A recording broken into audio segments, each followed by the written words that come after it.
I would like to welcome the fabulous Lily Tomlin.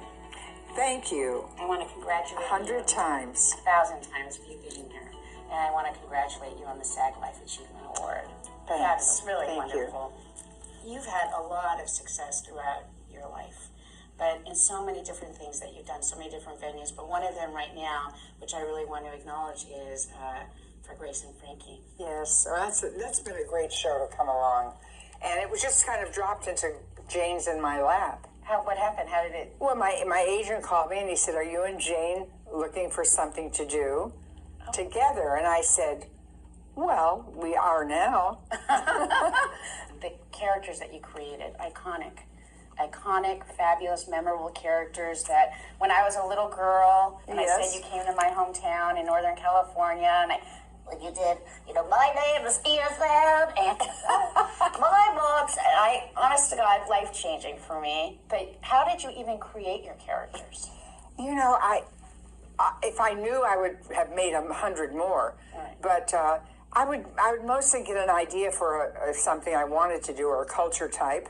And Edith I just wanted to do a child as a contrast to everything else I did. And I knew that on being on Laugh-In, I could say things as Edith that other people couldn't say. Right. And although she didn't get a whole lot of chance to do that on Laugh-In, but...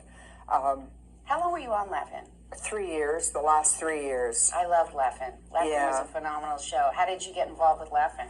Well, I actually had an offer to go on Laugh-In in October, in the fall of that year. That was 69. And instead I chose to go on another show because I thought it was starting a new show and it'd be more exciting. And everybody else was already a big star on Laugh-In. Joanne and Artie and Ruth and Alan and Henry. And so I took that other show, which was slated at the youth market. It was called Music Scene. I don't think I know music. No, and it was only on half a season. Oh, there you go. So parents were very upset about it because it was like seeing long-haired dopers in prime time. I mean, that's what they thought. The 60s, right? Yeah, and we had concerts with Jimi Hendrix and Janis Joplin. Wow. Yeah. Oh, that's so. fabulous. See, I think you would have gone for that too. Yeah. Well, I think being neighbors and hippie ladies, yes. So I thought that was real hip to do, and then that show got canceled, and my agent and the woman who was my manager at the time, they convinced me to go on Laugh-In. I had the offer to go on and so you earlier, to so George reissued the offer. So I went and met with George, and he was really the first person who ever really got me. Really, that's so interesting. Why? What was the response before? Because I would go get a job. I'd go get an audition, like for the Merv Griffin show or something. And honestly, you would see they would lean back from me. I'd be across the desk from them, and I'd be doing some character with their face, and they were just put off. Oh, that's so interesting. They didn't get it. They just somehow were repulsed by it. When you were, I was thinking about you in terms of being a female comedian, and we have more female comedians now than we have in the past. Yes. But you started at a time when it was really a male-dominated part of our industry. Yes, right. So, and people used to say to me, "Oh, how can you do stand-up? You're going to lose your femininity." Oh, really? Yeah, and I'd say, What do you mean lose my femininity? It's so nutty. Right. And I just discounted them. I didn't pay any attention. It's as if people don't know who you are. Right. And that even happened on Merv Griffin. I got sent over to Merv Griffin a year later after that audition, and a young guy on that show, Paul Simon, he also got me right away, and he said, "Oh, I want to put you on the panel so bad, but you have such an you're so ordinary." Because everybody on the shows in those days was like Hans Conried or Genevieve or Hermione Gingold. They all had a very distinct persona, and he said, "You're just so normal." You know what? When I started in this business, it was all blondes and big-breasted women, right? When I first started, it was the same kind of thing as them. You're not pretty enough. It's such an interesting thing to be a female in this industry. Yeah. And to have, I don't think they say that to men. No, God, no. I don't you're just too regular. You're too regular. You know, you just look too. I said, think of me as the Jinx Falkenberg of comedy. So you started. Were you doing characters when you were a little girl? I saw that you used to do stuff in the backyard with your brother. Yes, Right. I used to do. I would imitate the neighbors and my mother and dad and relatives from the South. My mother and dad came up from Kentucky. Are one of your characters after your parents? Well, I do Lud and Marie, and they are sort of patterned on my mother and father, you know, but it was more like universally the kind of parents that teenagers thought they had. They were just, you know, too boring, too not understanding, too stuck in their ways, and kids I've done 2 pieces with Lud and Marie. One is about the cake, please stop talking about that cake. Right. And that was in my first Broadway show, appearing nightly. And then we revisited Lud and Marie, and they had a granddaughter who was just like their daughter. Did your parents know that it was them? Well, my dad was long gone, but my mother, yeah, she did. But my mother was totally enjoyed it. Yeah. So you've done TV, film, stage, all different parts of the industry. What is your favorite part to? Well, probably to do live performance. Mm-hmm. It's something that I can do whenever I want to, or I've been able to, and so I have kind of, you know, just control of it. Right. Although I don't like to travel that much.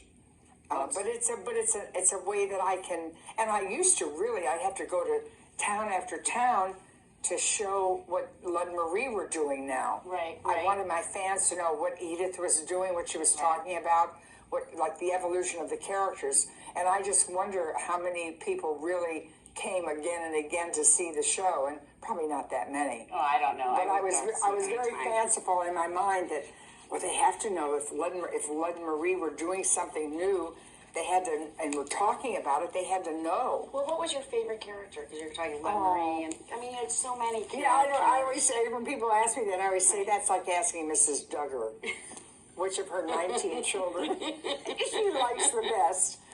And I like them all for different reasons. You know, and there are some characters that I do that were in The Search, and Jane wrote those characters, right. My partner, Jane Wagner. And but how did she do that? How did she write a character for you? I mean, did she write a character? Just writes a culture type. She didn't, you know, technically it was for me because I was going to perform them. Right. But talk about what it means, a culture type. A culture type is a physical culture type that exists in the culture, like a middle American housewife, or I do a cocktail organist. Mm-hmm. Although they're not quite as prevalent now, but when I first invented Bobby Janine, it was back at a certain time when you'd go to a dinner house and there'd be a cocktail organist. And this one, there was a couple in Glendale that I used to go see a lot. Mm-hmm. Cheryl Corby was her name, and her husband, I can't think of his name, but he played the snare drum on the side, and she would, a little snare, you know, like, right. And she had a xylophone on top of her organ, and she'd be saying like, and me, I'm so and so, and she'd say, and she'd play a pretty girl as like a melody, right, just beat it out, and so, and she would say wonderful homely things like, you know, marriage is Operation Cooperation, and oh, she did that. I yeah. just thought that was you creating that whole thing. No, I lift from human beings, real life, not entirely, but What character? So, because you've had so many different characters, right? But have you ever thought there's one thing I want to kind of work on and develop? I just haven't gotten there yet. Is there something?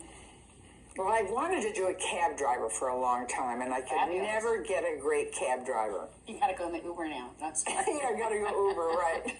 So you want to do a cab driver? What would you just talk about all the different people who come into your car? Yeah, probably, or it kind of reveals itself as you go on. Let me think of other characters. It's okay. Well, I've done a lot of music. I've done a lot of people in the kind of characters in the industry. I did a soul singer, Purvis Hawkins, and Tommy Velour was like a Vegas headliner. Right.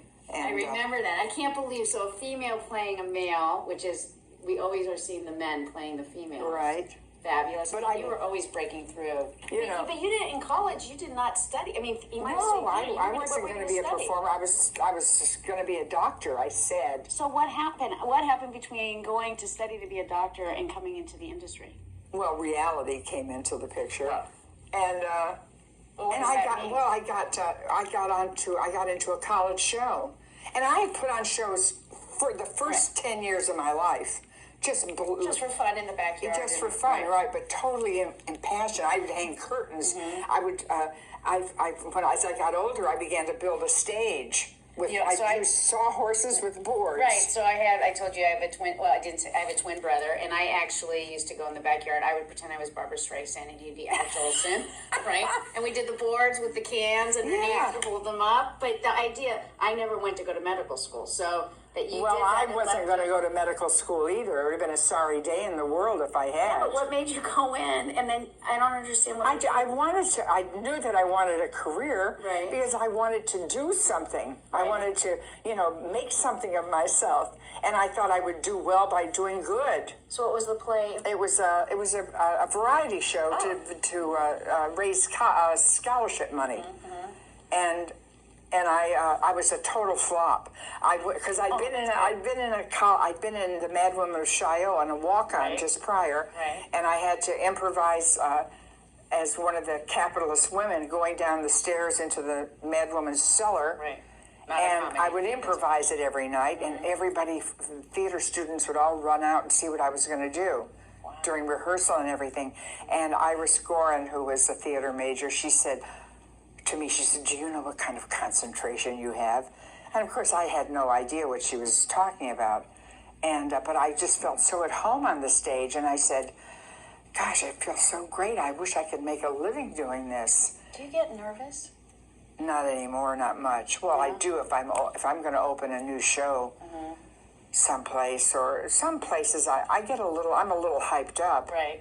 You But don't get I anxious. feel so in love with the audience. I'm eager to. It's like you're giving. It's not like you're thinking they're looking at you, but you're out there. Well, I feel like we're going to share something good. Do you feel the same way when you're working on television?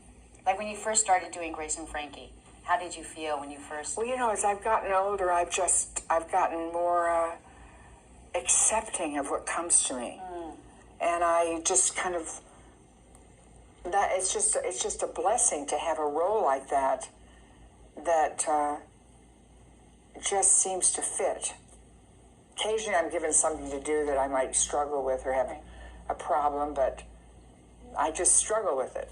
It's a great show, and the Yeah. whole premise behind the show is, I think, fabulous. So both you and Jane. And Jane and I just love doing it. We love you having can feel it. that energy between each other with the whole cast. Honest to God, Yeah, it's I'm so glad. It's so wonderful. thrilling. And you're now in your second.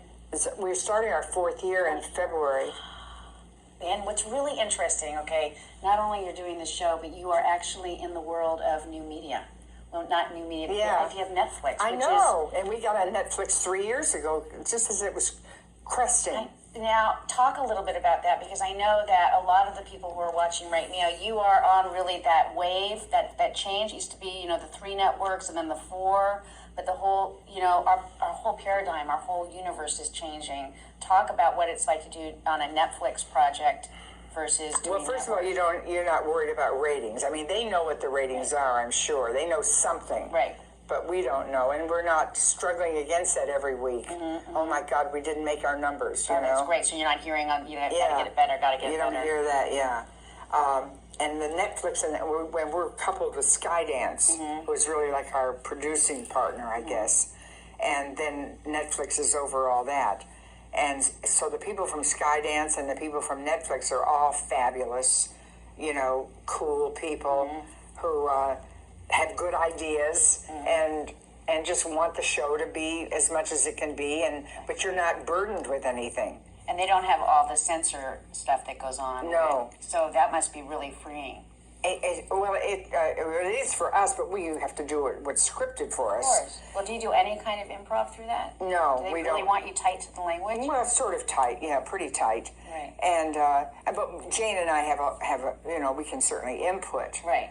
And if we have a quarrel with something or think something should be better or excised or something. Anyway, so but there's not much of that. But we all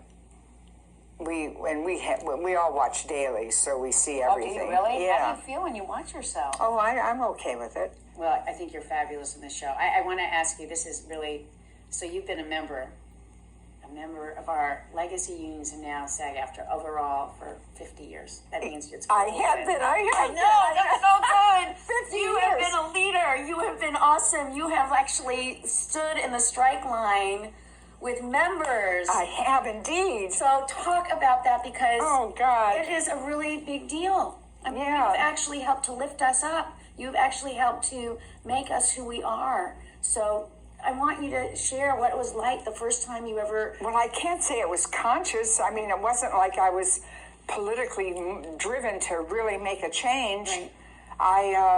I just wanted us to be what we should be. Right. Be better. Be better and be Together. stronger and be, yeah, everything. When you first got your card in AFTRA, is that right? And then you got it in SAG. No, I got it in SAG on Nashville. Let's Yeah, see. before that, you yeah, I carried got it? my card, my after card on probably the Gary Moore show. Right, the Gary Moore show. That's what I would think. Isn't yeah. that funny? And then Yeah. you got your, and how did, because to be a member, it was then you had to be a member to work, right? So how did do you even remember what it was like when you first got your card? No, but I changed my name. Did you really? What was your name? My name was Mary Jean. Oh, really? My mother's name is Lily. So what made you change it? Oh, I just like my mother's name. You like your mother's name, so sorry. Did you take your mother's name? No, I did not. I like my name, but I think that's so interesting. You liked your mother's name. You didn't like your name, so you did your mother's name. Yeah, Mary Jean was just Yeah. Mary Jean. I thought Mary Tyler Moore was around anyway. Right. I didn't want three names. That is fabulous. I think that's just, your mother must have loved that you took her name. Oh, she did.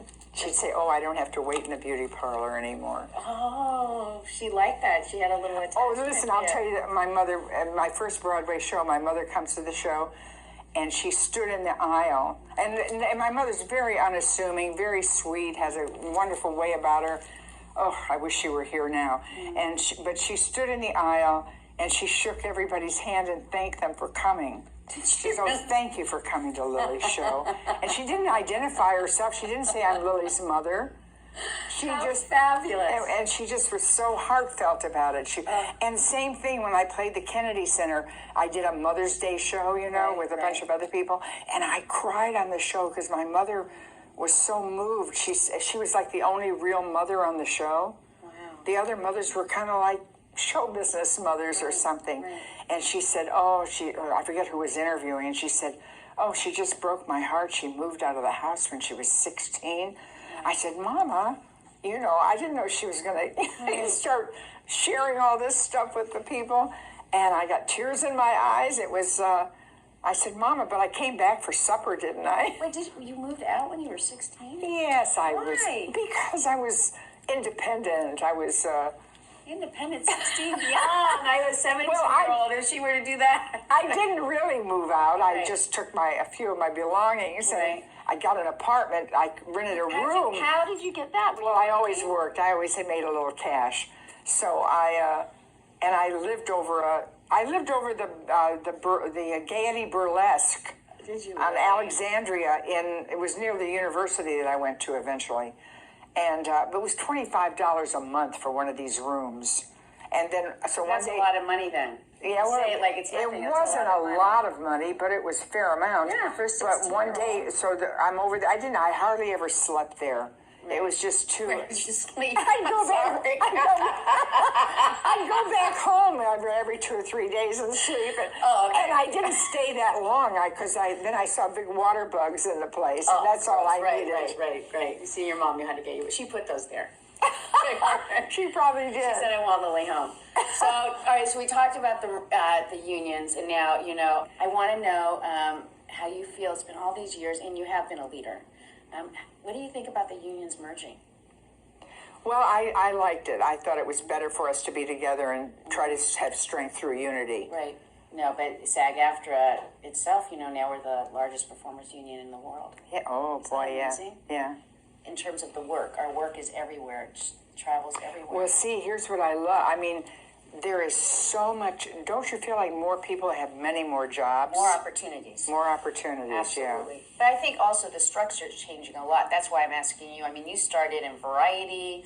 I mean, you that such a different time, right? You were doing live television versus what's going on now. How do you like the difference between live television and doing the series? Well, I still like live television, although I don't get to do it anymore. Right, that I there's can. such little of it, right? Yeah. But I like the risk of going out and Right. facing that challenge. And then, but I love doing Grace and Frankie. I just love it. What is the most favorite thing about that you like about Jane and working with her? My Jane Yes, Fonda? your Jane Fonda. Well, I've known her for a long time. I love her as a person. She's a dear, dear girl. And she has a kind of innocence. She used to, like when we were going to do 9 to 5, she had latched onto, we've got to take a leap of faith. We've got to take it. And I used to kind of tease her about that. I'd say, we've got to take a leap of faith. But You she say that now to her? We've got to take a look. sometimes, but it's old stuff now. But when I first met her, when I first started 9 to 5 with her, she would say that, and she really meant that. She really meant it.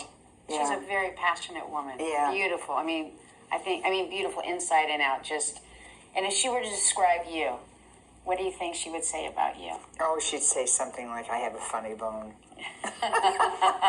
Something like that. But I say it because she always says to me, I'm just not funny. And of Does she course, really she's say very that? funny right there. Right. Right, in that moment, In right? that moment, yeah. And I'll say, you are so funny. That's great. You've just got to do what you do. You're Right. so funny. And she is funny. She is. She's wonderful. But it's like an organic, different kind of. It's not like she's looking for the funny. She has to just be who she is. Yeah. Yeah. It's great. It's so. So talk about. Because this is a comedy drama, really. But you've done so much work. If you were to say, is there a difference between comedy and drama, or do you feel it's all? I don't feel it. I just feel it's a different point on the continuum, and I always want them to meet. Right. I want them to blend. I want if something's dramatic, I want it to have some comedy moments, Right. something that shows humor, and then if it's a comedy, I want it to have it be moving. Right. And I've always looked for that in my material. Have you ever written? Well, I've popped I know sheets your together characters. stuff. No, I've not written a piece of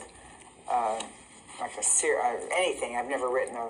But I see you have such, because we call it the SAG Life Achievement Award, so that Yeah. means life, not lifetime, so that means that we're not ending it, you're in the middle of it, so we're I looking am. for all these fabulous things that you're going to be creating Oh, and my continue. gosh. But I have to say thank you so much for being here. You really, Well, thank you you. are an inspiration. You have led the way, and it is such an honor to have you here today and to be a part of SAG-AFTRA. I just cannot tell you thank you. Thank you. Thank you, SAG-AFTRA. Yay. Thank you, Gabrielle.